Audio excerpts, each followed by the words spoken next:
అప్పుడు నీకు పంపించి ఎట్లయినా సంధి లక్ష్యమని అడిగినాను. నీ యువకు నాకు తొడకు ఇంత చెచ్చుకుంటుంది. పోనీ స్వయముగా ప్రతి మనసున్నాను కదా, నెయ్యమాని చెయ్యమునకు యువకుని ఏలా చూస్తుంది దేవా. అనేక విధములు మేము 16 వేల వందలు మొత్తం ప్రార్థించుతున్నాను. శుభాత్రంతో చెప్పి పంపుతుంది. అయినను నీవు నన్ను క్షమించలేదు బాబా. అయ్యయ్యో, నేను ఎందుకు క్షమించిన వారు నా భర్త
వేరు దాటి తెప్ప కాల్చినట్లయ్యే.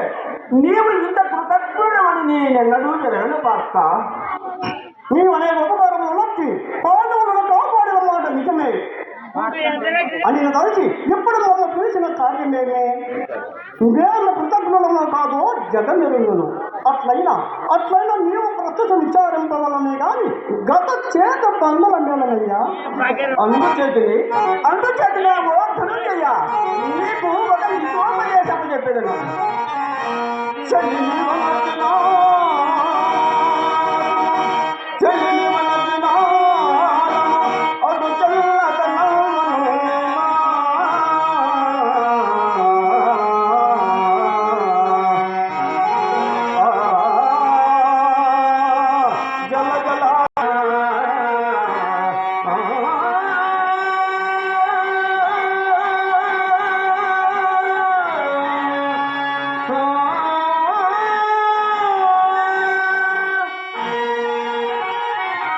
కావాల్సినదయ్యా.